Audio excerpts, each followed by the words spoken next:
So now that the storm is over, the upside really is that we have a lot of snow in New Hampshire, and this is so good for the skiing, for snowmobiling, for the local economy. So we're grateful for that. I used to be with a priest who used to pray for snow. Pray for snow. Advent, it's an old English word. It means coming. Coming. And God is always coming into the world. And the message of Advent is just the opposite of, if it's going to be, it's up to me. You've ever heard that? Advent is to wait on God. If it's going to be, it's up to God. We got to wait for God. It's like Jesus in the tomb on Holy Saturday, waiting to be resurrected, waiting on God. And the Advent wreath here, you see the 4 weeks before Christmas, and the liturgy is we're waiting to celebrate the first time that Christ came at Christmas as a baby. And yet, at the same time, we're really waiting for him to come again in glory at the end, Christ the King, last Sunday, when Christ will return in glory and majesty. So we're waiting for that day. But thirdly, Christ comes to us every day in many, many different ways.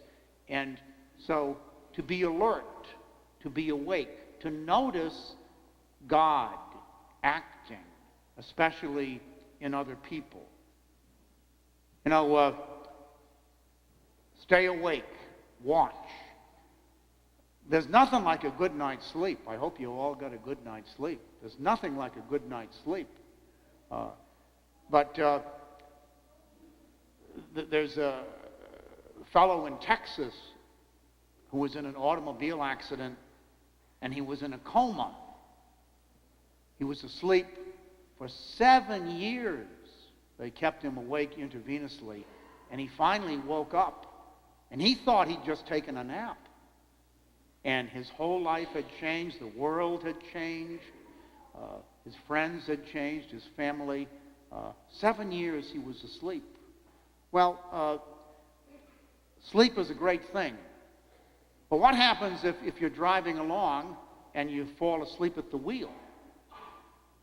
And your partner there says, "Hey, wake up! Wake up!" That's what Advent is like.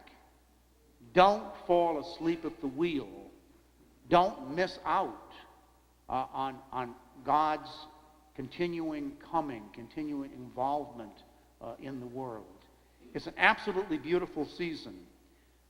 The big figures of Advent, number one, Isaiah. The prophet Isaiah, the Jewish people were waiting for the Messiah. Waiting for the Messiah to come. And Isaiah the prophet foretold that the Messiah, the Savior, would come. Beautiful reading we had this morning. Then, Mary, waiting, pregnant, waiting for the birth of her son and the birth of the Savior of the world.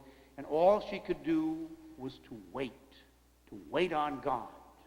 So, and in fact, the color for Advent is this dark purple. It's almost a blue. And in contrast to Lent, you see Lent is the bright purple, the Roman purple. This is the Mediterranean purple. It's really a bluish purple, symbolizing the Blessed Virgin Mary, that very first Advent, waiting on God, waiting for the birth of her son Jesus. Waiting.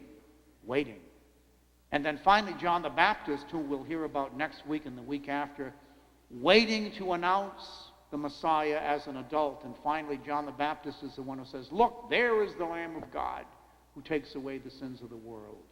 Waiting on God.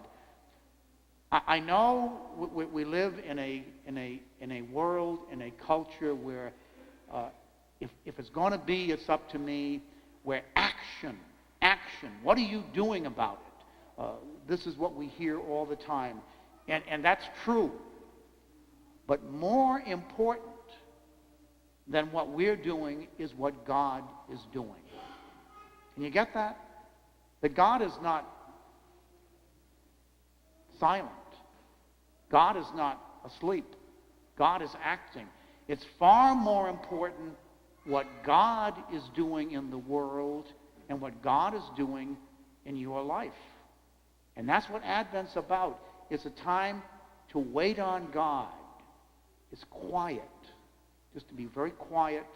Take time to listen to God and ask the question, God, what do you want me to do? What do you want? And just wait on God. I'm going to do this. I'm going to throw it out to you. On a piece of paper. Well, you probably use a computer. On a computer, all right. I still have these great big yellow legal pads. Write down, let's presume, this is just hypothetical, but I think it's a great Advent exercise. Let's presume that we know, each one of us, that we have one more year left before God comes and takes us home to heaven. We've got one more year here on this earth. And you know that. What would you do in one column? What would you continue to doing that you're doing now? Right? Is there anything that God wants you to change? If you had 1 year left, is there anything that God might say, you know, you've got some unfinished business here? Is there somebody that you should tell them that you love them, that you never have done that? Is there someone that you should forgive or ask their forgiveness? Is there someone that you should visit or write to or call?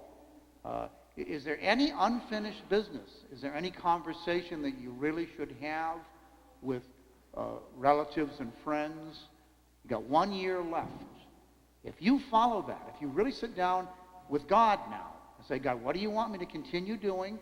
And is there anything you want me to change? Is there anything that you know I should do before I go home to heaven? You'll know. He'll tell you. I promise you. You'll know. And if you do that, if you follow that this Advent, I promise you'll have the best Christmas you've ever had. Absolutely the best Christmas you've ever had.